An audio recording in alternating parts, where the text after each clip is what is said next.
Hello, people of Earth. I am the Creative Destroyer. You might have seen my comments or my videos, and for those of you who aren't familiar with me, I live in Minnesota and have to deal with Minnesota problems, which are not nearly as big as Florida problems right now. Somehow, Florida fell so far from grace that it is less desirable to live in than Minnesota in 2023. It was not always like this. I know that if you go to Google Trends, which I'm going to do right now, there was always some interest in Florida moving to Minnesota. Move to Minnesota, and you do it by state, and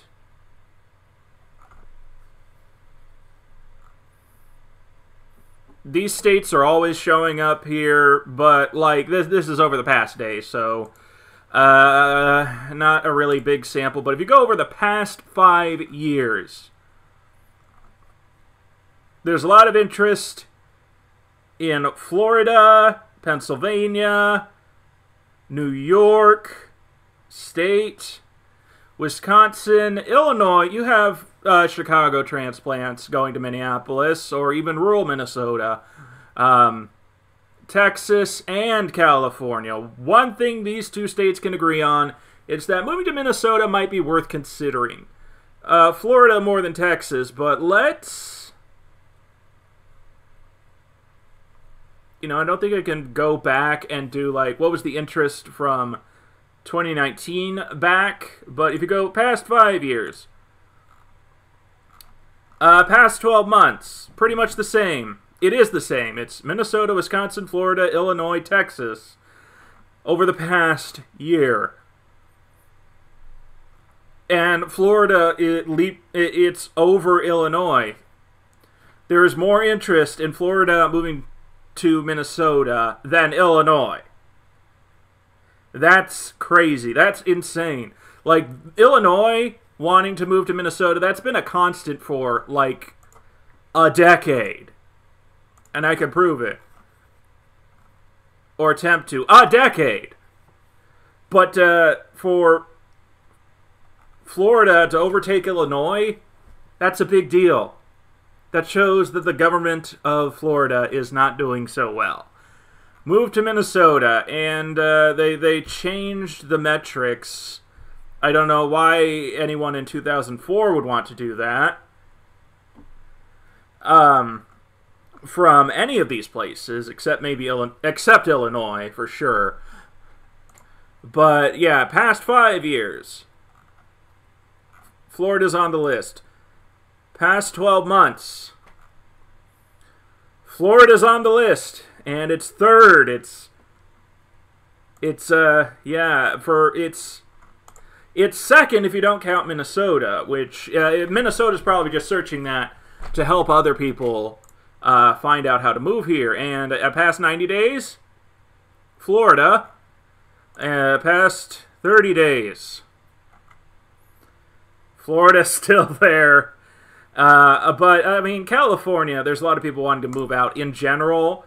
But seeing California interested, that doesn't really surprise me. It's not like red states and blue states all have the same quality, regardless of what side of the political spectrum you're on. You gotta admit that there are red states that are better than... You have, like, red states that are better than other red states and blue states that are better than other blue states. California and Minnesota is one big example. I know that there are right-wingers that are just raging at Minnesota because we did a lot just over the past few months to turbocharge the state's economy, well-being, and overall sense of happiness with the help of the government. Ronald Reagan would be spinning in his grave, and this is Minnesota, so of course we're going to see that as a good thing. So anyway, yeah, Minnesota problems. What should I start with?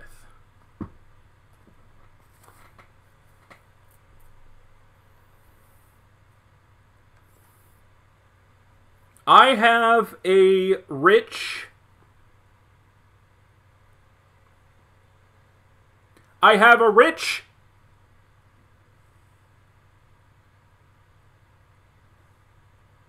Okay, I try. Okay, I know that it can take me a while to type a very long prompt if I'm trying to get something like a film pitch. But I have a mic input here now, and I want to show you. I have a rich gay relative who's looking to move out of Florida, but he's looking at Minnesota, but he's not sure if he wants to pay the taxes. How can I convince him that the taxes are worth it? Happy Pride Month!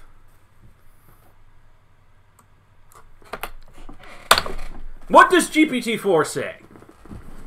Because I know there are some Floridians like this. Like, they're gay, they're trans, they're something, and they're looking at Minnesota, but then they look at the taxes. I mean, they have money, but they're looking at the taxes and thinking, they're hesitating a bit. And I just want to make it clear that when you pay taxes in Minnesota, they're not as wasted as they are in Florida or Texas or New York or California. In fact, most of the taxes here go to things that help the economy grow, especially now. What this says, I want to convince my rich gay relative to move to Minnesota. I don't have a rich gay relative in Florida, but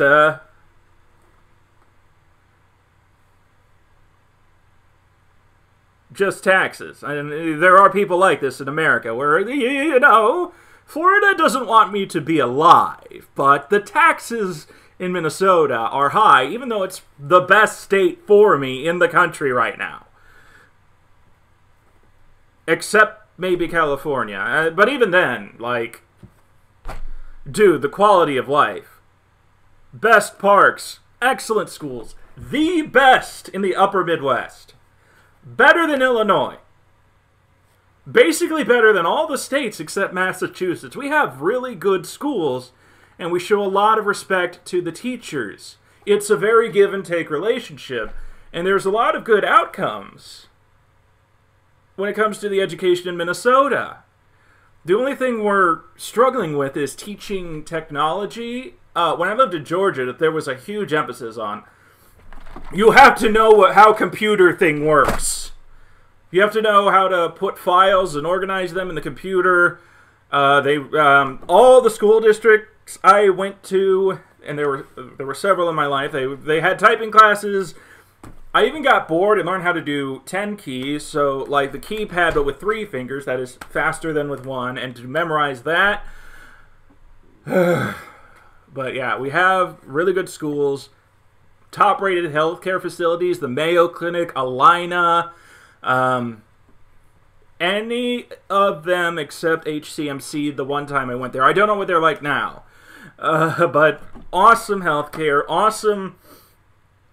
Okay, if you're not in downtown Minneapolis, if you're not on the wrong parts of St. Paul, most of the state, really safe, and you might hear about crime, but it's lower than in Florida. It's lower than Miami. It is a problem. It is elevated from what it was before 2020, but it is going down.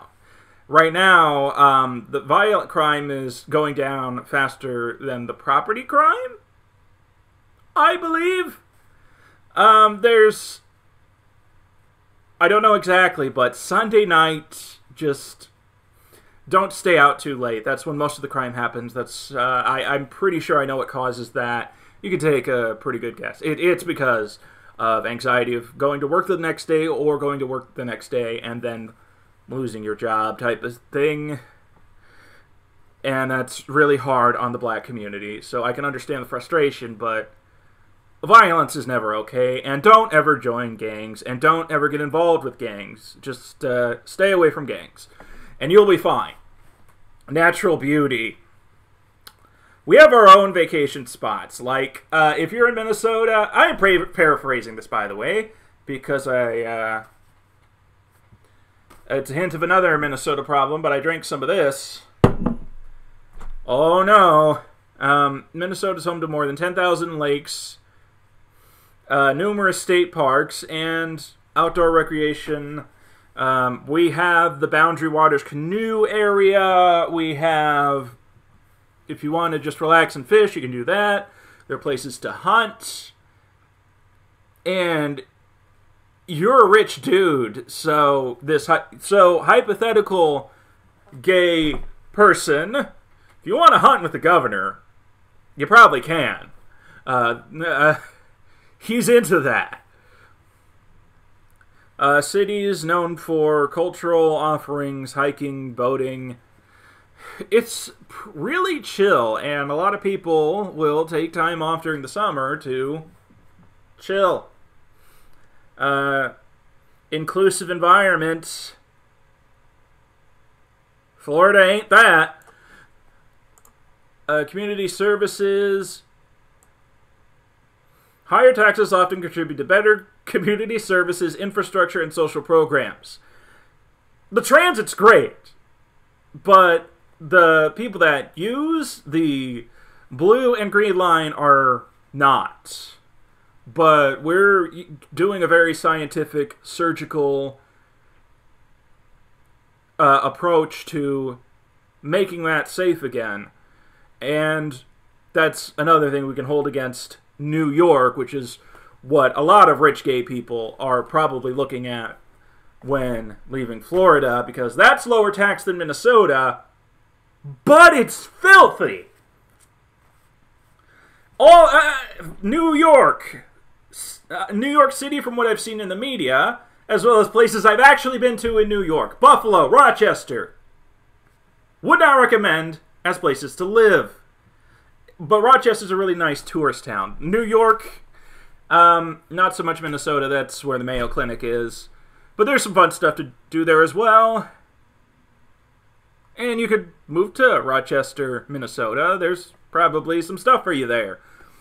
Well-maintained, and services like public transportation are generally excellent. And also, throughout the metro,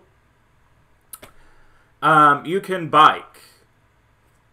And if you have an e-bike, bonus points. You can e-bike to park and ride and just take the bus.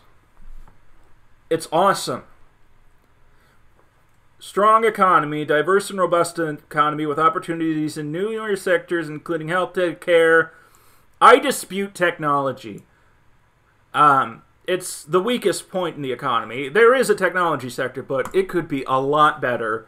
And we've had some missed opportunities, like the Gopher Protocol. Imagine a world where Minnesota invented the internet. That almost happened.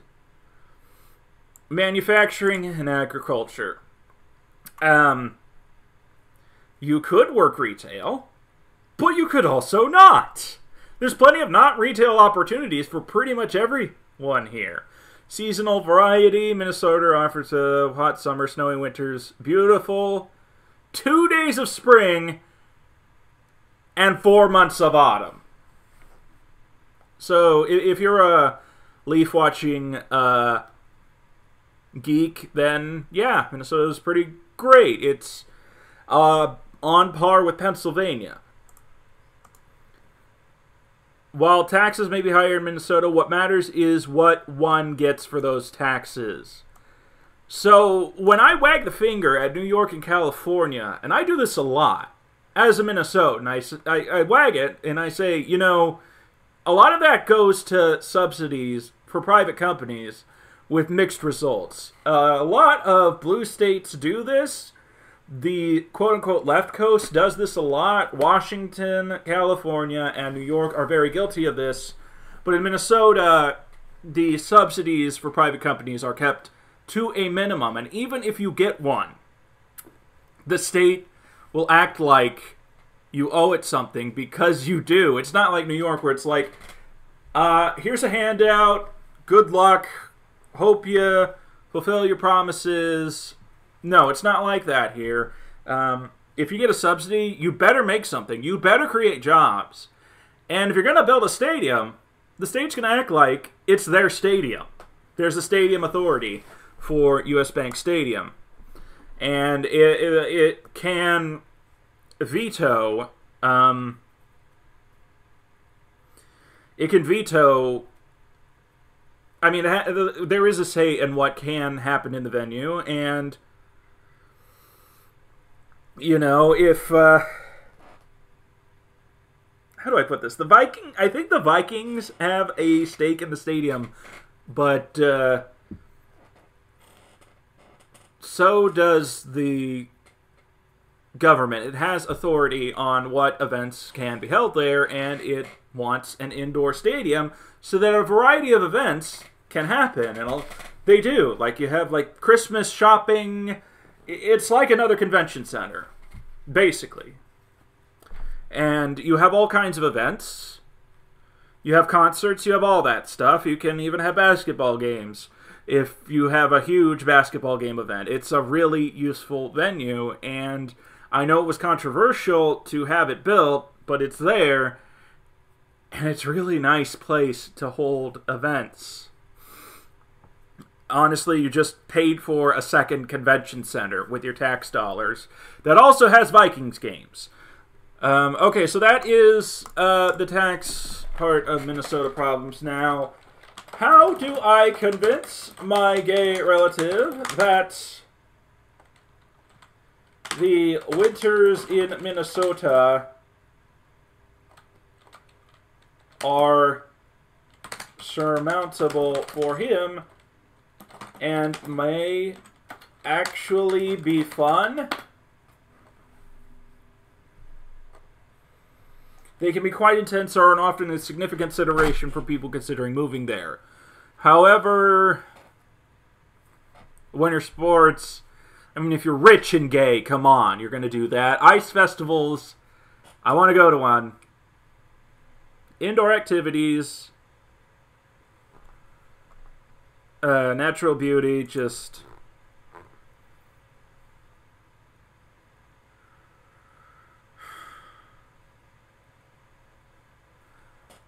Of course, it craps out on me. Community and warmth indoors. We have saunas here now. We're taking a page from Finland. We're taking a lot of pages from Finland here, actually. And with the right preparation, it's not an issue. Well-insulated home, which is required by law. Good heating system, required by law. Proper winter clothing. Just ask around on what to do for winter, and you'll be fine. Pride of resilience. And some health benefits, including burning more calories and boosting the immune system. This is a factor in Minnesota's life expectancy. By the way, what is the life expectancy in Minnesota, and how does it contrast with other U.S. states? There's a growing gap between one part of the country and the other.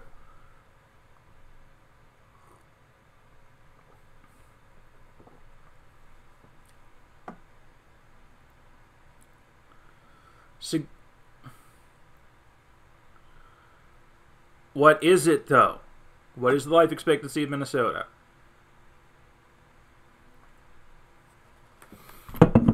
Okay.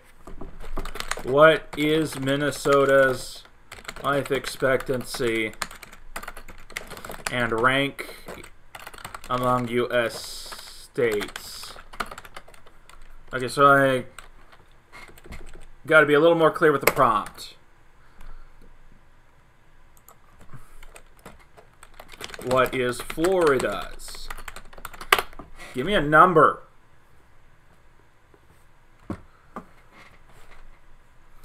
81 for Minnesota. 80 for Florida.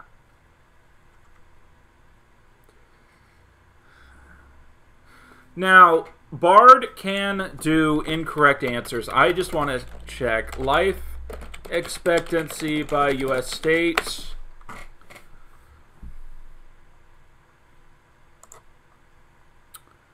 Wrong! This is why you gotta be careful. Right. Never mind. Minnesota's 4th. Florida is 10th. And we're trailing California. That's a bit of an embarrassment. We were ahead of them, but now we're not. But in this part of the country,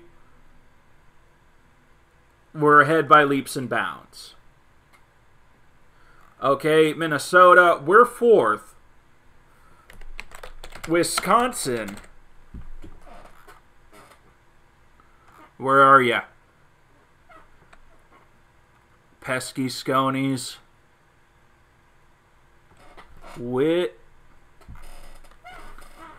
And Wisconsin is not on the list, or I am blind. Iowa's 21st. We are beating them by more than a year. We're ahead of Texas, of course. Come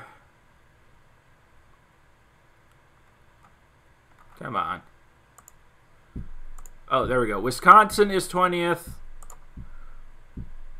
Beating them by more than a year. The Dakotas.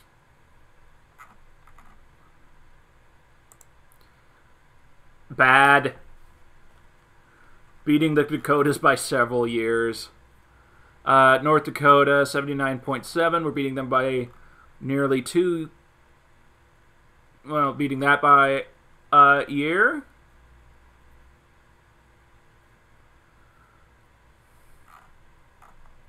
Where is this data from? North Dakota, 79.7.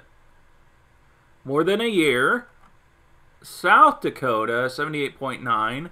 More than a year. There's actually... Oh, but we're way ahead of Alabama. We are 5 years ahead of Alabama. And give it up. Thank God for Mississippi. 74.9. So, we're 5 years ahead of that as well.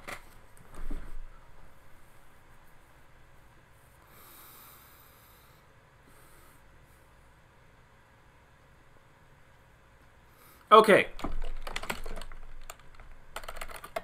What do I need for Minnesota winters?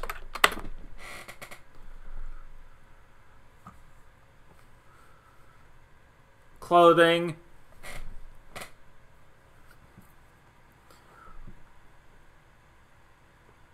Thermal underwear. That's overkill for day-to-day.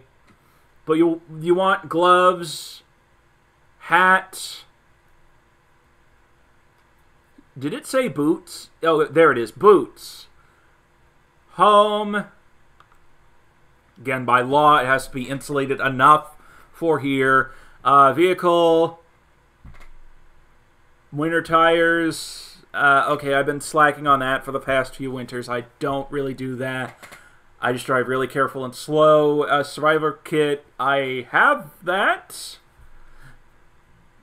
Blanket, flashlight, several ice skater jumper cables. I would even put some peanuts in there, just in case you get stuck. Outdoor gear.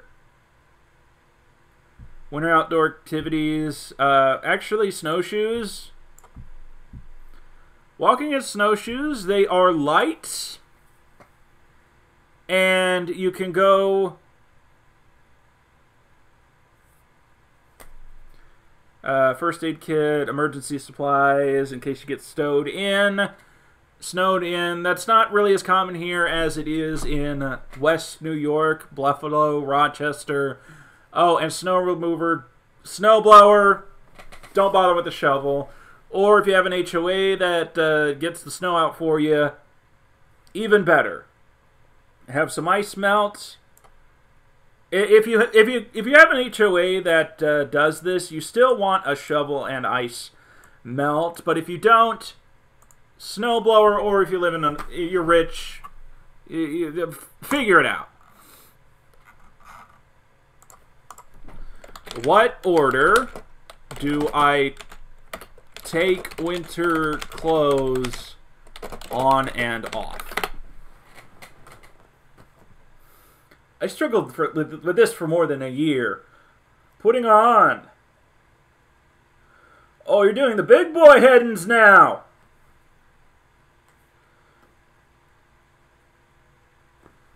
Middle. Sweater, fleece pullover. Outer.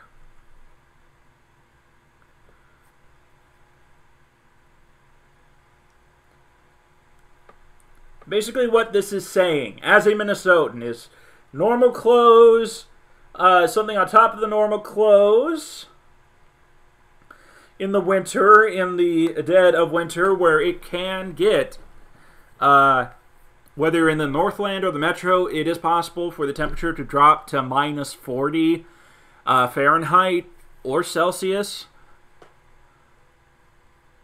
Outer layer, you put the jacket on. And if you have extra pants, if you want to wear 2 pairs of pants, or if you want to wear jeans and on top of your sweatpants, there are some people that do that. It's when you put the lower body stuff on, then you put the thick, warm socks. And then the boots. Please have good winter boots. Something that won't slip easily in snow. And if you just love going on walks year-round, then actual snowshoes,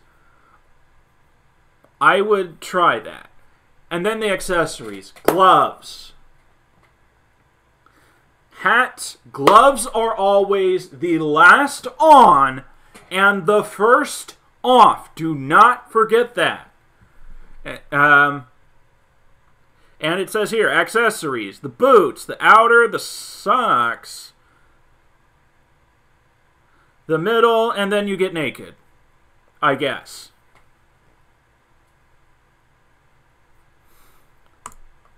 It even says, yeah, usually you keep this layer on. This would be the base layer. But yeah, outer layer off. You take the socks and the boots. Because some of us still have shoes off houses in Minnesota. But there's that winter problem, according to GPT. And also, moi. Oh yeah, and beer. I keep Stella Artois at home. I want to. My friends make fun of me for this, but I like it and still go to breweries and restaurants to have local microbrews. How can I get my friends to stop making fun of me for the Stella I drink at home? Honestly, I don't have judgmental friends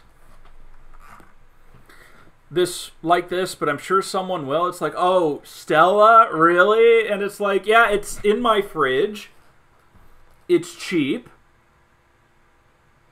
And it is the best beer in that price range. And also, it's a great way to boycott Bud Light.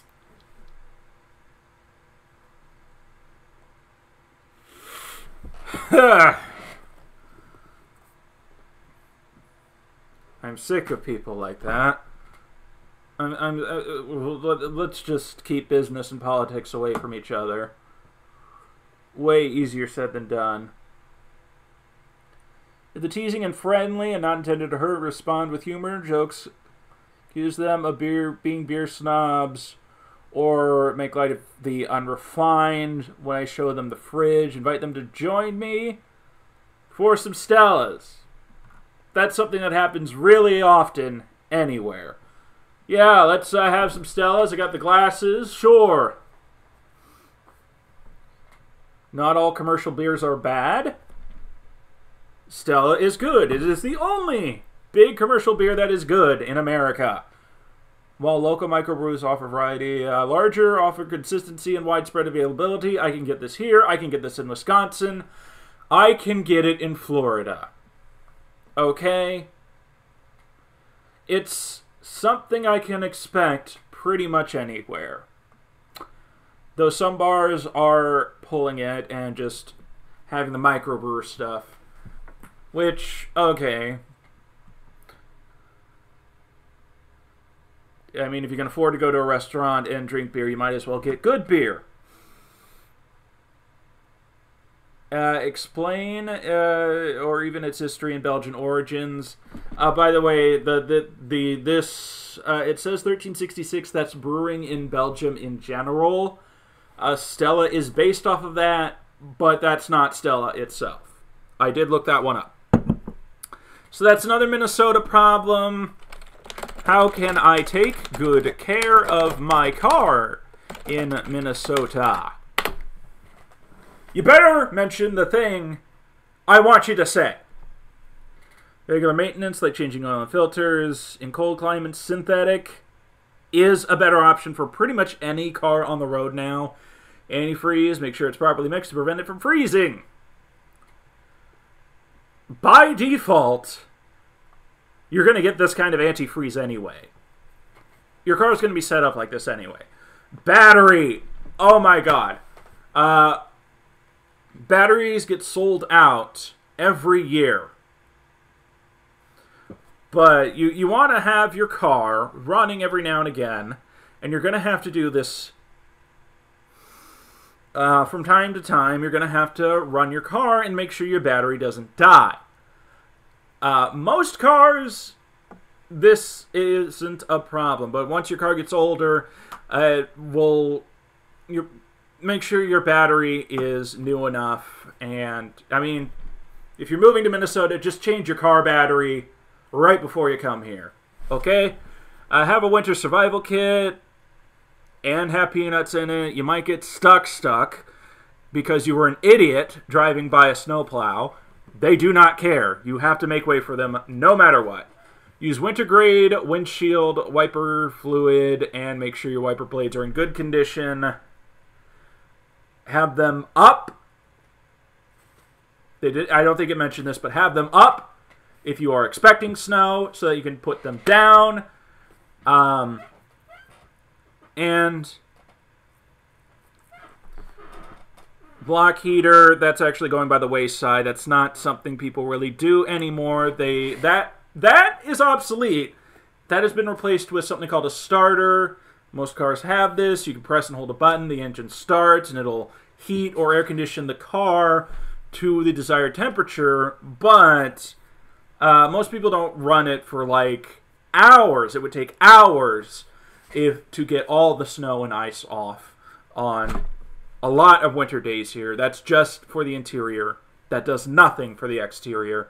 And people don't really get block heaters anymore. But once you have the interior of the car warmed up, it's way easier to get the snow and ice off the windows. Fuel, there! GPT, you are smart enough to earn my respect, even though you are an inanimate object that just assigns values and shapes to words and forms sentences and determines how useful they might be to the guy making the prompt. It's not a sentient or sapient being. Keep your gas tank at least half full to prevent your fuel lines from freezing. Any vehicle, even lawnmowers, or scooters, if you have a gas-powered moped. Now, if you have a battery electric vehicle, they work in the winter. People drive these in the winter all the time in Minnesota. I see Teslas whizzing back and forth all the time year-round. And the great thing about electric cars is you don't have to worry about whether or not your car is going to start. It's going to start. When your car is plugged in at home, it'll do what's called conditioning the battery, and then the rest of the car will turn on, and that is way more reliable than a gas engine in minus 40 temperatures where you are crossing your fingers and hoping that the battery didn't freeze so much that it won't start at all. And you don't have to worry about the fluids and how the temperature impacts the fluids in an electric car. If you have an electric car and you want to move to Minnesota, that's not going to be a problem at all. That's going to be less of a problem for you than if you have a gas-powered one. Ensure your brakes are in good working order. Brakes can be the difference between a close call and a call to the tow truck in winter driving conditions. Emergency contacts. Phone. By taking these precautions, you can help ensure that your car remains reliable and safe during the winter months in Minnesota. Regular maintenance throughout the year is also important for cars' long-term health. What are other common Minnesota problems, and how can someone moving from Florida handle them? I don't really like just how. What is the best way someone moving from Florida can help them? Because it's more emphatic. I think I get a better quality answer when I do this. I don't know, though. Nothing tested, nothing believed. Maybe in another episode I'll do more of the nuance. But cold winters, that was previously harsh with right winter gear, learning how to drive safely. By the way, when you're driving, if you don't have anti-lock brakes, you're going to want to pump the brakes to stop. Give yourself as much stopping distance as possible. You're going to want to drive more slowly, give yourself more time for your commute, and consider transit options. Buses tend to do better in snow than an SUV, than a sedan, which I happen to drive. And I'm fine. I'm fine with a sedan that's front-wheel drive. But if you have a bigger SUV, something that can do four-wheel drive, all-wheel drive, Subaru is the de facto state car of Minnesota, but no matter what vehicle you drive, it is possible to use that here. It's just, if you have an electric SUV like a Tesla Model X, or if you have an all-wheel drive Subaru, that is going to fare better in this state than most other vehicles. Shorter winter days. Winter days in Minnesota are way shorter, and the summer days are way longer. This can lead to less sunlight and potential vitamin D deficiency. Please do the supplements. You might just want to supplement some in the summer and more in the winter because Minnesota. And the only reason my skin is this pigment and not a lot whiter, more pale, is because I lived for 10 years in Georgia. I went to Tybee Island many times. This is permanent. Heat loss is not really a problem in Minnesota. If you not as much as in the Northeast. You can put shrink wrap on the windows. You can I have a space heater here. It's I shouldn't have it plugged in anymore, and I have a switch over there. When I turn that off, that light turns off, and it cuts off power to everything in this room with a heating element. Also, space heater safety. Something I'm going to add, if you are going to have a space heater running, make sure you are in the same room with the space heater. The space heater always gets its own outlets. You do not plug a space heater into any power strip. It does not share power with anything else. It gets its own outlet, preferably a switched outlet, so if it does tip over, or if there is a little fire, you can flip the switch, turn it off, and try and put that out. Crisis averted. Space heaters do not share electricity, and when you're running a space heater, consider having a timer, internal or external, doesn't matter. Just be very careful with those things. And if you have a space heater, emphasis on space, that's really more for downstairs rooms, or if they're for one room. And if you need one in 2 rooms, no you don't, turn up the thermostat. Mosquitoes in the summer. Bug repellent. And I live in the metro area, so that's not as much of a problem here as it is when you go to the cabin country, Northland, North, Arrowhead. There are 6 regions in Minnesota because I include 1 as a region. But if you are in Northwest Minnesota, if you're in Arrowhead region, if you're in Central region, mosquitoes are going to be more of a problem than Metro, South, and Southwest. The language differences. Pop. Hot dish. Okay. Soda is pop. Casserole is hot dish. I remember my grandma offering me a pop, and I'm like, what are you talking about? And she said it's downstairs in the fridge, and I grabbed a soda, because I lived in Georgia at the time, and I got that, and I'm like, oh, this is what you meant by pop. Yeah, I want soda. Thank you, Grandma, for offering that. Being open to these differences can make adjustments easier. Also, Metro Minnesota English is going to be closer to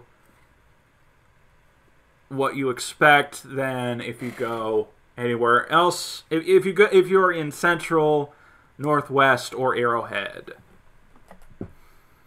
Allergies. If you suffer from seasonal allergies, Minnesota is different and worse.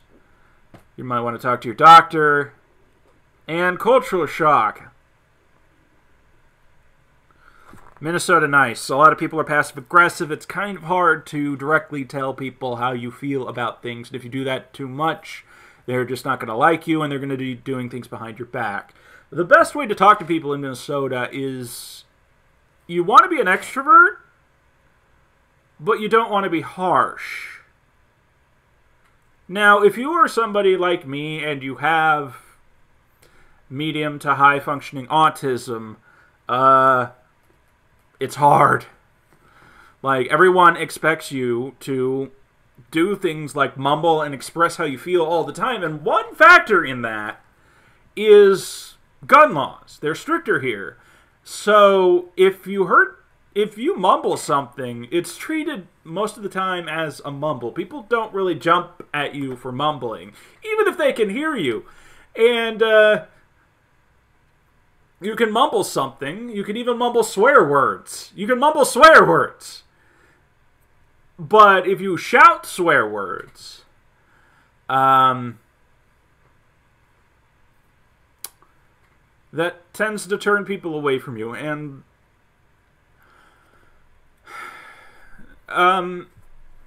every swear word in Minnesota, I know this is going to be a bit of a controversial take, but every swear word in Minnesota is kind of like the N-word. Like, there are some groups of people where it is more acceptable to swear than others. If you're white,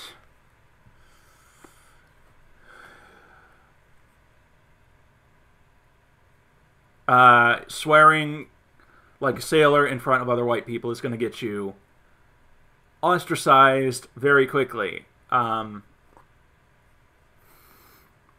don't like that it's like this, and it does not help anyone. And there are things that disfavor black people, a lot more than that disfavor white people, by the way, that it's not fair. And there is this thing called the Minnesota paradox, where in terms of absolute economic inequality, among the lowest in the country, and we have one of the highest human development indexes of any sub-region in North America. We're like 3rd behind Ontario. And that's all of North America. That's United States, Canada, Mexico. We're 3rd. We're Massachusetts, it's 4th, I No, wait. Massachusetts, it's third. Minnesota's fourth. I mean, we're way up there. If you go to our airport, it's pretty, it's shiny, and the infrastructure and the way things are built make expectations really, really high, and might leave you disappointed once you return home. It's the closest thing America itself has to Singapore. Believe it or not. If you go to Nicollet Mall, the Mall of America, look at the public transit, go to the pretty parts of downtown. Yeah, standards are high. And it looks really nice. And if you go to the North Country, if you go to rural Minnesota, it's going to look a lot better than, say, and cleaner than rural Arkansas. You know, it just is. We really like the cleanliness. We like to build stuff, and we like to build it well. That's the Minnesota way. It's not move fast and break things. It's do it right the first time, or don't do it at all. Which is what's really... That's... I mean, we have a tech sector, and if there was a social media company based in Minnesota, that's going to do a lot better than one in California, just because of the very different cultures of work in those areas.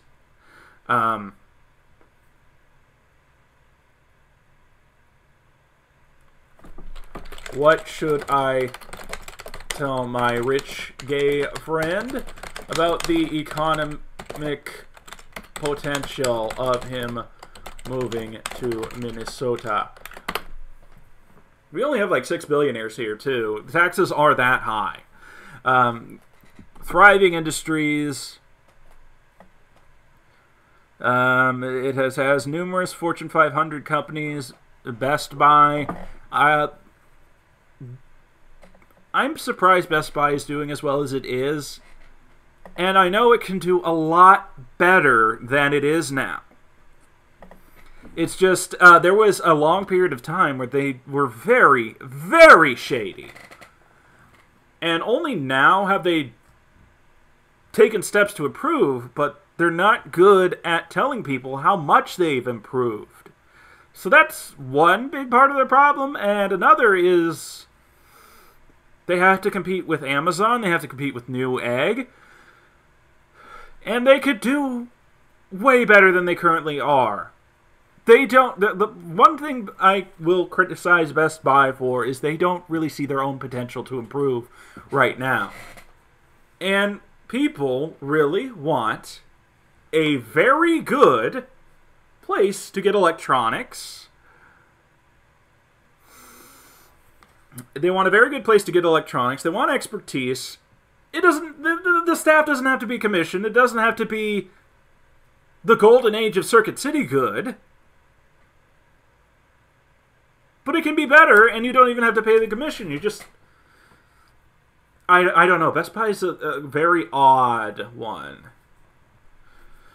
A very odd place to get stuff, but credit where it's due, they will install your stereo.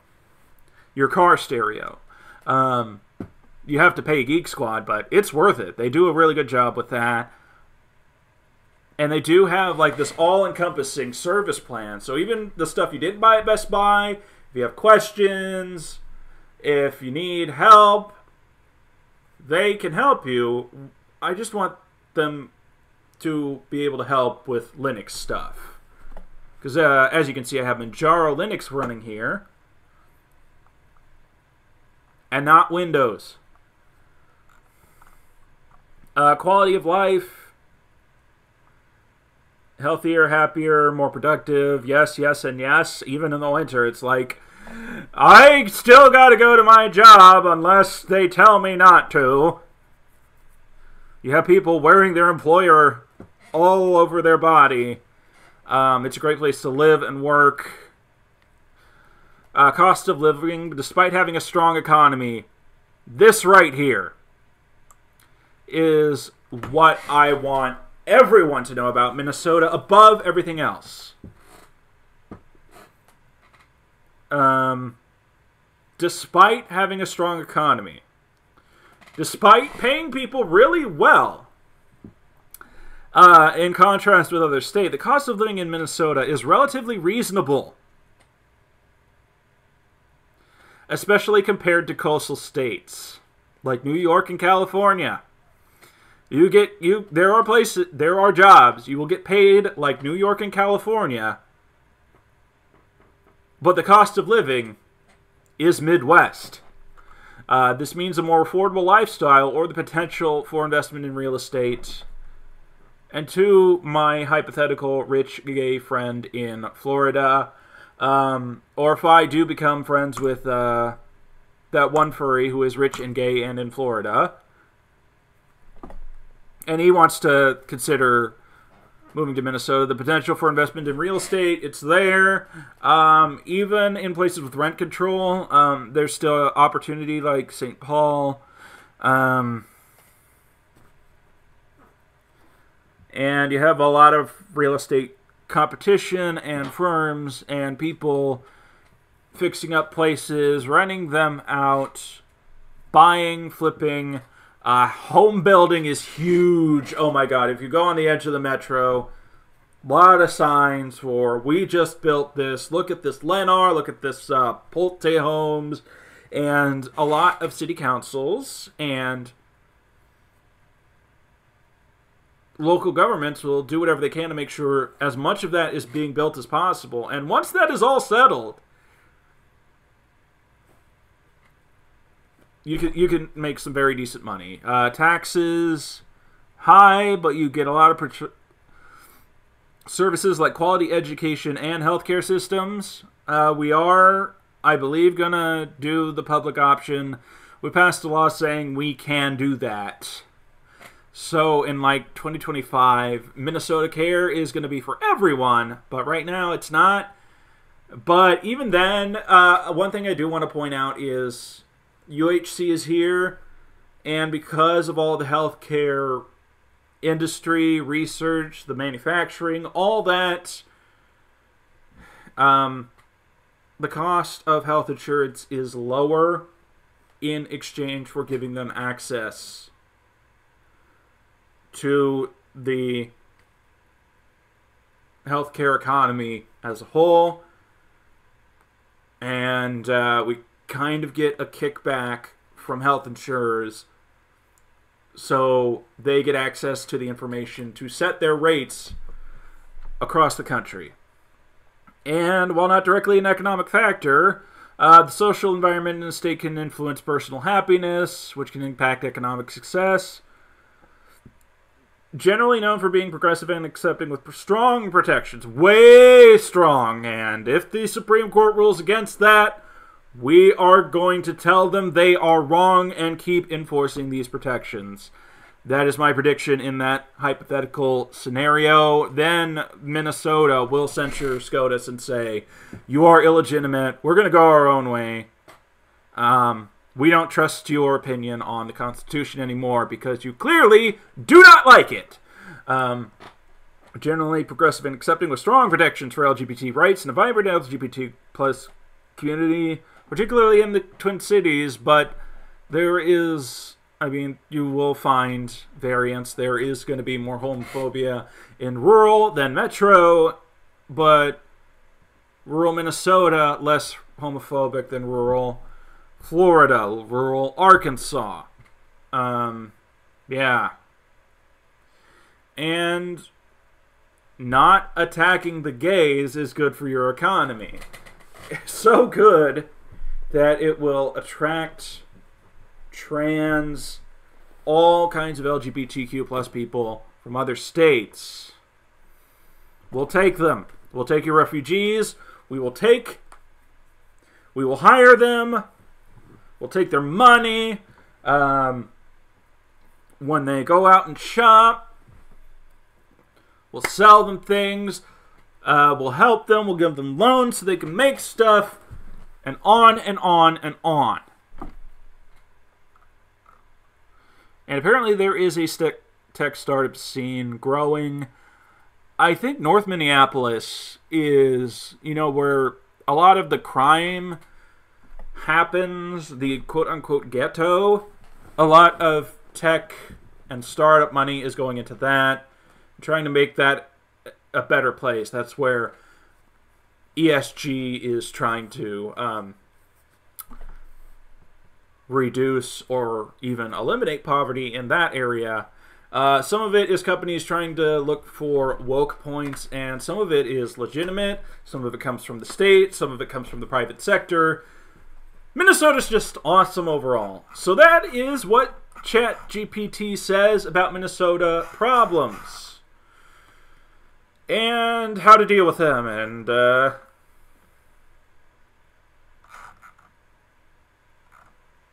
that's all I really have to say about it. Thank you all for watching this to the end. I really appreciate that. And as always, subscribe if you like, and share if you care. Thank you.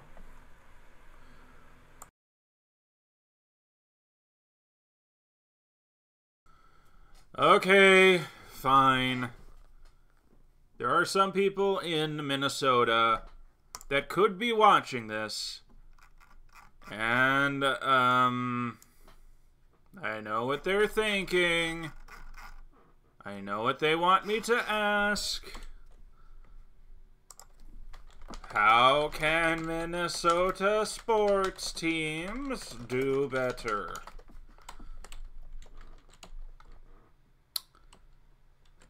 Actually, I have to add one more thing. Men's. How can men's Minnesota sports teams do better? Come on. Combination of factors, blah, blah, blah. Oh. Yeah, we're not a huge market.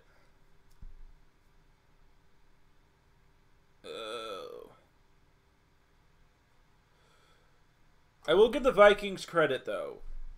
Point number 6, they improved the team culture like overnight as soon as Kevin O'Connell got there. For the Vikings, the team culture, the management, both have improved a lot. Our weak points just happen to be the health and injury prevention.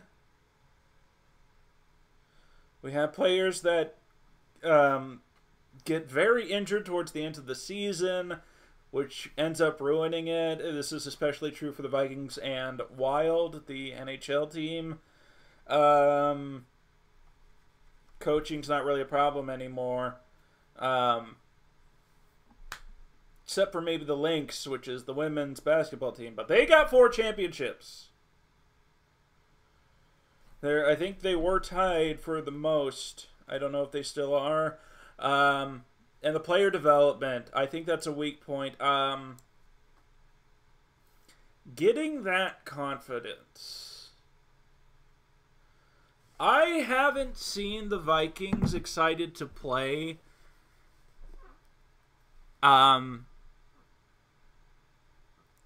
ever, practically speaking. Not this much since Culpepper and Moss. And I'm talking about the 2022 season. They were really excited. A lot of you probably still remember the plane image where Kirk Cousins and the Chains, and hopefully he won't get sick because he refused the COVID vaccine. But that pandemic is pretty much over. And the talent acquisition, Vikings, Twins, that's not really a problem anymore. The Wild, I think, made it to the playoffs this season. It's just keeping the momentum. It's not getting the momentum. It's keeping it going and not tripping up. And honestly, I'm not going to explain why, but there is something from last season that makes me think that the Vikings in 2024, so starting in for the season starting in 2023, at the next Super Bowl, they'll go all the way. That is my prediction. I am sticking to it. Nothing tested, nothing believed. The Vikings will go all the way and win Super Bowl 58. And that is what I'm going to leave you with. Keep that in mind as much and as long as possible. This time, I have faith. And I mean it.